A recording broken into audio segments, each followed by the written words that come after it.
Assalomu alaykum. Bugun va'da qilingan videoga yetib keldik. Muhit haqida gaplashamiz. O'tgan safar biz esingizda bo'lsa, repetitormi yoki xususiy maktab, qaysi biri sizga yaxshiroq degan mavzuda gaplashgandik. Agar ko'rmagan bo'lsangiz, mana shu link orqali videoni ko'rib olishingiz mumkin. Bugungi mavzuyimiz bo'lsa, farzandimizga qanaq qilib yaxshiroq muhit qilib beramiz. Qanaq qilib biz uni do'stlarini, ya'ni ham yaxshiroq insonlar qila olamiz, qanaq qilib tanlab bera olamiz. Agar yaxshi muhitli, ya'ni sinfdoshlari kuchli bo'lgan xususiy maktabga joylashishning imkoni bo'lmasa yoki prezident maktabiga kira olmadi yoki ixtisoslashgan o'sha zo'r bolalar o'qiydigan, imtihon bilan olinadigan maktabga boramiz, kira olmadi deb tasavvur qilaylik. Ya'ni o'zi tayyor muhitda yig'ilgan, mayli Rahim Schoolga ham kira olmadi deylik misol uchun. Endi mana shu joylarga joylay olmadik deb tasavvur qilaylik. Ya'ni xususiy maktab, zo'r muhiti bor maktab, yaxshi misol uchun davlat maktabi yoki tekin maktablar, prezident maktablariga joylay olmadik. Sinfdoshlarini zo'r joyga qo'ya olmadik. Majburimiz aralash joyda o'qiyapti. Har xil bola bor o'tda. Nima qilsak bo'ladi bolalarimizga zo'r muhit qilish uchun? Muhit muhim emas-be, kerakmi shunchalik? Bolam mana otasi zo'r, onasi zo'r, o'qimishli, o'zi zo'r bo'lib ketmaydimi? Akasi mana deyishingiz mumkin. Qaniydi zo'r bo'lib ketsa.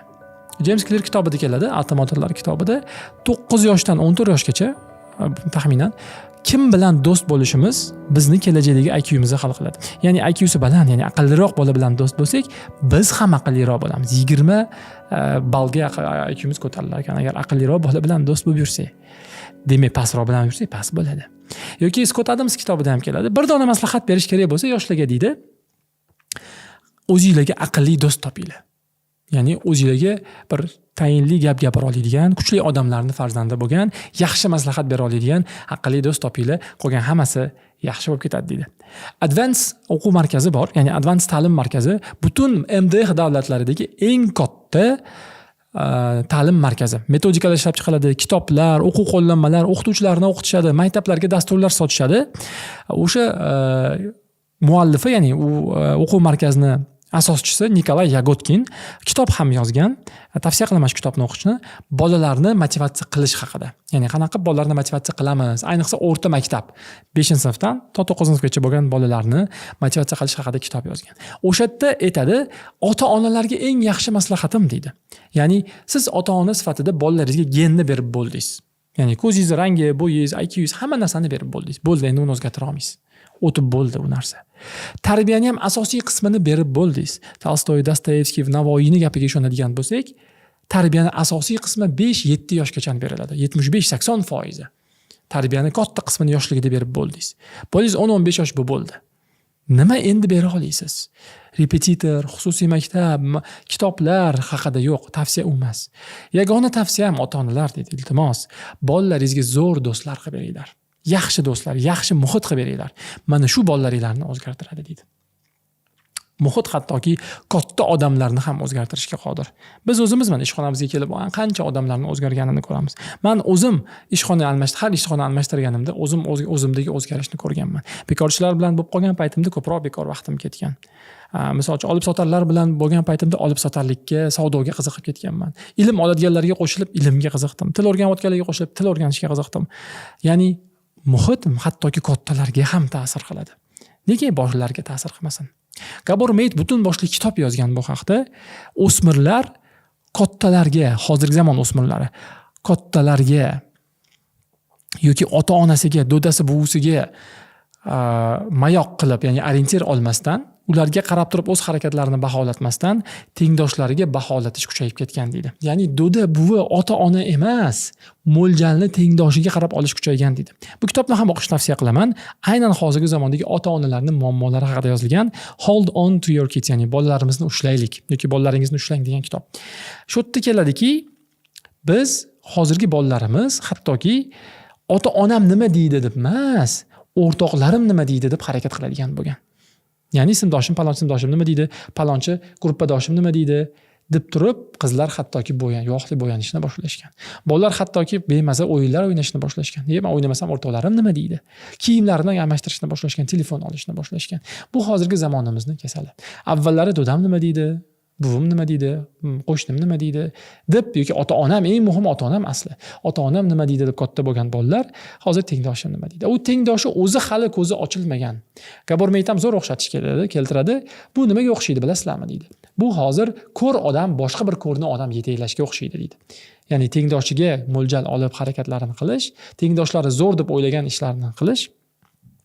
Bu ko'r odam boshqa bir ko'r odamni yetaklashi. Yelkasiga qo'yadi, olib ketyapti, orqadagi bu bilib ketyapti shakl deb o'ylaydi, lekin orqadagi ham, oldindagi ham qayerga ketayotganini bilmaydi deydi. Keyin men o'yin o'ynab ko'ramiz, aka o'ynaymiz. Keyin men mana bitta chekib ko'ramiz, chekib ko'ramiz. Keyin bir kompyuterxonada bunga kechqurungi aka qolamiz. Keyin men dorini tomizni ko'raylik, tomizni ko'radi. Ya'ni o'zi bilmaydi, uni oqibatlarini boshqa bolalarga ham yoyishni boshlaydi. Shu zamonda yashayapmiz. Ijtimoiy tarmoq, o'yinlar, ota-onani bolalarga berayotgan vaqti kamayishi, avtoritetlarning tushishi. Majburmiz ko'p oilalarda, katta qism oilalarda bolalar oldida mo'ljal tengdoshlar bo'lib qolgan. Shuning uchun ham mana shu yuqoridagi hammasini qo'shganimizda bolalarda muhit eng muhim darajaga chiqib qolgan. Ya'ni bolalarimiz kimni o'ziga eng yaqin o'rtoq deb biladi. Kimlar uni maqtashini xohlaydi. Kimlar bilan u ko'p vaqt o'tkazishni xohlaydi. Mana shu uni kelajagiga yaxshiligini ta'sir qilib qo'yadi. Podaga qo'shib, yomon podaga qo'shsangiz yomonlashib ketadi, yaxshi bolalarga qo'shsangiz yaxshilashib ketadi. Mana shu hattoki o'zida bir urug' bo'lsa, yaxshining urug'i yaxshi guruhda o'sha urug' chiqadi. Yomon bo'lsa, yomonda o'sha guruh chiqadi. Shuning uchun ham bizga muhit kerak. Endi o'tgan galgi videomizni ko'rib chiqing, gaplashdik. Xususiy maktablar yoki yaxshi bolalarni imtihon qilib oladigan maktablar bu muammoni yechadi. Ko'pincha, misol uchun, ximiya biologiya o'qitadigan maktablar faqat doktor bo'ladigan bolalarni bitta joyga joylab o'shalarni o'qitadi. Yoki aytishnik chiqaradigan, dasturchi chiqaradigan maktablar bor, ixtisoslashgan, o'sha bitta yo'nalishda dasturchi chiqaradigan bolalarni bitta joyga to'plab beradi. Va bu muammo o'z-o'zidan yechiladi. Hamma bitta maqsadda yig'ilgan, hamma o'qiyapti, harakat qilyapti, ketdi. Lekin aksarimizda, ko'pchiligimizda, jumladan men ham katta bo'layotganimda bunaqa muhit bo'lmagan. Shunchaki mahalla birga qo'shni bo'lganim uchun birlashib ketganmiz. Agar sizda ham hozir farzandingizda shu holat bo'ladigan bo'lsa, nima qilish mumkin? Biz boyagi birinchi videoning gapida boshida gaplashdik, joylay olmaymiz, pullik yoki imtihon qilib oladigan maktablarga deb xulosa berganimizda nima qilishimiz kerak? Demak, birinchisi, avvalo bilaylik, farzandimizni hozirgi muhiti unga foydali ta'sir ko'rsatyaptimi yoki zararli ta'sir ko'rsatyaptimi? Oddiy savol. Bolam doim kuzatasiz. Yangi odatlari, yangi qiluvlari, yangi qilayotgan ishlari. Misol uchun, qo'lini ovqat ishdan qo'lini yuvishni boshladi. Yoki oyog'ini tap yechishni boshladi. Farqi yo'q. Yangi narsa o'rganib keldi, yangi kitob ko'tarib oldi. Yoki yangi o'yin o'ynashni boshladi, telefondami, kompyuterdami, yoki yangi saytga kirdi, yoki qanaqadir podkast ko'rishni boshladi. Shuni qayerdan o'rganding bolam? Shunchaki. Kim o'rgatdi senga buni? Qayerda ko'rib qolding? Bu savolni berish mumkin. Yoki to'g'ridan-to'g'ri mana shu Jafar o'rtog'ing bor, shu nimada endi o'rgatdi senga, shu nimada o'rganding? Yaxshi yomon farqi yo'q. Aytur. Nimalarni unda ko'rding? Nimani boshqacha qilar ekan sendan yoki oilasiga bordingmi yoki qanaqa ekan o'zi? Ko'rdingmi? Mana shu savollarni to'g'ridan-to'g'ri berishimiz mumkin. Faqatgina sharti bolamiz bizga bemalol javob bera olishi uchun bola javob berishi bilan hukm qilmasligimiz kerak. Bo'ladi, u anaqa ekan, ozgina aldab qo'yar ekan, mana ota-ona aldasa bo'lishni o'rgandim desa, yomon deb turib birdan yo'qolmay olmasligimiz kerak. O'sha, ya'ni hukm o'qimaslik, neytral qabul qilib, eshitsak bola, ota-onam meni urushmayapti deb gapirib beradi hammasini. Demak, avvalo bilib olishimiz kerak, hozirgi muhiti qanaqa? Nima foydali odatlar o'rgandik? Maktabingdagi bolalardan nimalar o'rganding? Qani bir aytchi. Qanaqa ishlar qilishar ekan o'zi? Nima foydali yoki zararli narsalar o'rganding? Aytur menga. Deyishimiz mumkin. O'zimda kuzatib tursak, bolamiz o'zi yomonlashayotgan, yaqindan yaxshilashayotganini bilamiz. Ya'ni, negadir salom berish kamayib qoldimi? To'g'ri uyga kirib ketyaptimi so'rashmasdan? Ovqatini chapillab yeyishni boshladimi? Qo'lini yumadimi? Yoki birdan yaxshi podkastlar ko'radigan bo'lib qoptimi? Bu ko'rsatuvni ko'rmasdingmi? Qayerda ko'rding? Sinfdoshing ko'rib aytdimi? Sen ham Xitoy tili o'rganaman yoki ingliz tili o'rganaman deyapsanmi? Murod o'rganganini boshladim. Shunaqami? Deb mana shunaqa o'zi chiqib keladi. Agar yaxshi odatlar ko'p paydo bo'layotgan bo'lsa, sinfdoshlari ortidan maslahatlar kelayotgan bo'lsa, demak biz xudo xolasa xotirjam bo'lsak bo'ladi. Hozircha muhit yaxshi. Yomon odatlar paydo bo'layotgan bo'lsa, muhit aniq yomon. Endi o'rtadagi joy bor. Yo'q, hech narsa o'rganmadim degan joy bor. Yo'q, hammasi oddiy bo'ldi degan joy bor. Mana bu yaxshi yangilik emas. Bu yerda biz yomonga yo'q qo'yamiz. Chunki muhit neytral bo'la olmaydi. Muhit yoki yaxshi yoki yomon bo'ladi. Boyga yomonni o'tmayotganini sababi shunda bo'lishi mumkinki, biz shunchaki ota-ona ushlab turibdi. Ya'ni bolani aka-ukasi, ota-onasi yoki qarindoshlari ushlab turibdi. Sal katta bo'lib bizdan uzilgandan boshlaganda muhit o'tib ketadi. Shuning uchun ham albatta u muhitdan nimadir yaxshi narsa o'rganib kelgan, yaxshi narsa eshitib kelgan, hech bo'lmasa bitta ko'rsatuv ko'rishi YouTube'dan o'rganib kelgan bo'lishi kerak. Bu muhim bizga. Demak, mana buni aniqlab oldik. Bizga ma'qul bo'lmadi muhit. Endi nima qilamiz? avvalo bolamizni biz otasini va onasini taniydigan muhitlarga qo'shishimiz kerak. Mana bu muhim joyi. Nega? Biz mana bir odam bilan o'rtoq qilmoqchi bo'lsak, mahalladagi yoki ko'chani boshidagi yoki sinfda maktabidagi farqi yo'q. Ota-onasini ham tanishimiz kerak. Buni sababini hozir tushuntirib beraman. Ota-onasini tanidik, bolani tanidik va 6 ta tomondan yaqinlikni hisobga olib do'stlashtirishimiz kerak bolalarni. Ya'ni mana shu muhitda, ya'ni shu bilan bolani birga birlashtirib qo'yishimiz kerak. Bu nima desa, birlashishda, do'st bo'lishda 6 ta sabab bor. Mana bu 6 ta sababni hammasini qilsak, bu bolalar do'st bo'lib ketadi. Ba'zilarini qilsak do'st bo'lish ehtimoli bo'ladi. Hech qaysi birini qilmasak, ular do'st bo'lmaydi. Demak, birinchisi bu u bolalarni yonida ko'rib turishi. Demak, biz xohlayotgan muhit shaxmatga borsa, shaxmatga beramiz. Karatega borsa, yoniga karatega qo'shib qo'yamiz. Matematika to'garagiga borsa, matematikaga, ingliz tili bo'lsa, ingliz tiliga o'sha bolalarni yoniga qo'shib qo'yamiz. Qayerdadir ishlashayotgan bo'lsa, yoz oylarida o'sha yoz oylarida ishlayotgan joyiga qo'shib qo'yamiz. Ya'ni birga vaqt o'tkazishsin. Ular bir-birini ko'rsin, bir-birini eshitsin. Bu birinchi talab. Ikkinchi talab, ular albatta o'xshasin. Ya'ni biz 30 yoshli odamga havas qilamiz, misol uchun. Mana shu qo'shib qo'ysam bo'lmaydimi shunga? Ular o'xshasin. Yoshi bir xil bo'lishi kerak, iloji boricha bir-biriga yaqin bo'lishi kerak. Undan tashqari ular bir-biriga yaqin dunyoqarashli insonlar bo'lishi kerak. Misol uchun dini, millati yoki qaysi birdir qismlari o'xshash kerak. Menda ham shunaqa deydigan joylari ko'p bo'lishi kerak. Misol uchun eng katta farzand bo'lsa, eng katta farzand bilan ular chiqib ketishi oson bo'ladi. Yoki bizni farzandimizning otasi yo'q bo'lsa, otasi yo'q bilan chiqib ketish osonroq bo'ladi. Bizni farzandimiz ham deylik mana Amerikada bo'lsak, ko'chib borgan bo'lsak va Bangladeshdan kelgan oila bor, u ham ko'chib borgan. Bizni farzandimiz amerikalik bola bilan chiqib ketgandan ko'ra, bangladeshlik bola bilan chiqib ketish osonroq bo'ladi. Chunki ularda o'xshashlik bor. Uchinchisi, u bir-biriga bolalar sodiqligini his qilish kerak. Ya'ni u odam unga vaqt ajratayotganini his qilish kerak. Ya'ni bu yolg'iz vaqt o'tkaza olish kerak. Buning uchun nima qilamiz? Do'stim, Alisher chaqir. Men sizlarni toqqa olib chiqib kelaman. Ke, uyda kabob pishiramiz. Ke, hammamiz uchalamiz uyda monopoliya o'ynaymiz yoki shaxmat o'ynaymiz. Yoki shaxmatdan chiqib ke futbol o'ynaymiz hovlini orqasida. Ya'ni chaqir do'stingni. Ikkalovilar va siz otasi sifatida yoki ikkita qiz onasi sifatida siz. Ya'ni yolg'iz vaqt o'tkazish kerak, faqat unga vaqt sarflanayotganligini bola his qilish kerak. To'rtinchisi muhimlik. Haligi do'stiga uni muhimligini aytib qo'yasiz. Sen yaxshi bolaga o'xshayosan, menga yoqding. Yoki u do'sti ham bunga aytish kerak. Bir-biri bilan muhim bir qanaqadir loyihalar qilish kerak. Birga varja yashashsin. Birga aruq qazishsin, birga mehnat qilishsin.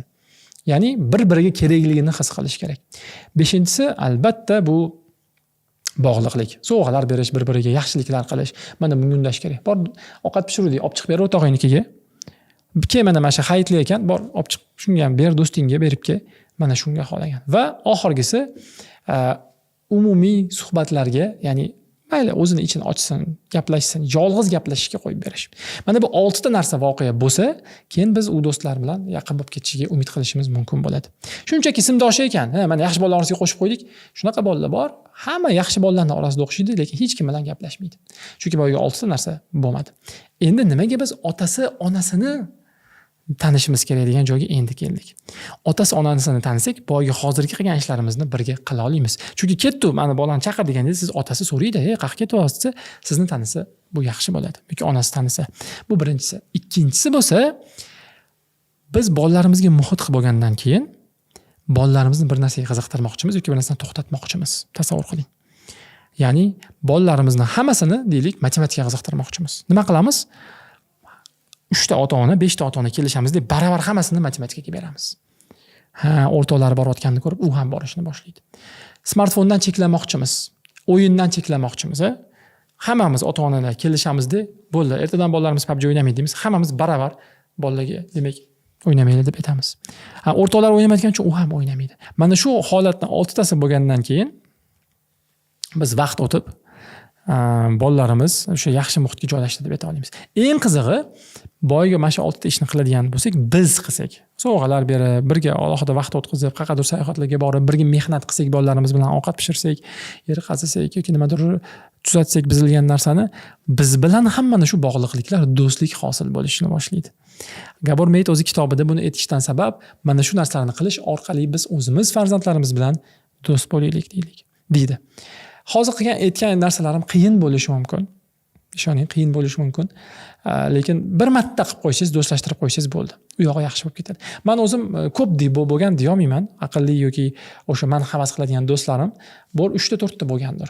Lekin mana shu 3 ta 4 ta do'stim juda ko'p foyda olib kelgan menga. Kitoblardan ko'p foyda olganimni aytaman, bloglardan foyda olganimni aytaman, YouTube kanallardan ko'p foyda olganman. Lekin mana shu bloglarni, kitoblarni, YouTube kanallarni topishga shu do'stlarim sababchi bo'lgan. Men ularga rahmat deyman. Ya'ni ular mana meni ko'r, men ham ko'ryapman yoki men buni eshit, men ham eshityapman. Voy, men zo'r odam ekan deb yo'llab qo'ygan. Voy, o'rtog'im qotdi-ku, men ham qilaman deb turib, men ham qiziqqanman. Buni juda ham katta foydasi. 10 yillab, 20 yillab foydasi seziladi. Boshida o'sha yo'lga tushib olguningizcha, do'st topib berguningizcha qiyin bo'lishi mumkin. Lekin top berib, bo'ldi mana shu odam bilan do'stlashtirib qo'yganingizdan keyin bu bolalaringizga xavotir olmasangiz bo'ladi. Chunki eng yaqin do'sti kimligini aytsangiz, bolalaringizni katta ehtimol o'sha do'stlariga o'xshaydi. Men shifokorlikka o'qib yurgan paytimda do'stlarim, muhitim to'liq shifokorlaydi. Kasallik temasida, mavzusida, shifokorlik mavzularida, kelajakda qaysi klinikada ishlash haqida gaplashardik. Ya'ni mavzuyimiz shu bo'lardi. Hozir ta'lim sohasidamiz, ta'lim egalari bilan gaplashaman. Ya'ni qayerdadir dars berayotganlar yoki o'quv markazi borlar yoki maktabda borlar yoki shu qilmoqchi bo'lganlar. Muhitimiz shu bo'lib qolgan. Ya'ni biz nima qilmoqchi bo'lsak, qilayotgan bo'lsak, kim bilan gaplashayotgan bo'lsak, shunga qarab ketamiz. Bugungi gapirmoqchi bo'lgan, aytmoqchi bo'lgan holatimiz shu edi. Keyingi videolarimizda ham sizni kutamiz. Xuddi shunaqa muhim bitta mavzuni olib chiqmoqchimiz. Agar o'tkazib olishni xohlamasangiz, bizga obuna bo'lib qo'ying va mana shu qo'ng'iroqchani bosib qo'ying. Ko'rishguncha rahmat. Aytgancha, izohlarda ham yozsanglar bo'ladi, savol yozib, ham bizga bu g'oya bo'ladi, ham bizni kuzatayotgan ota-onalarimiz nima dardlarga man ham izlashayotganini bilib olamiz. Agar aqlimiz yetsa, tajribamiz yetsa yoki qayerdadir o'qigan bo'lsak, albatta gapirib beramiz. Rahmat, sog' bo'linglar.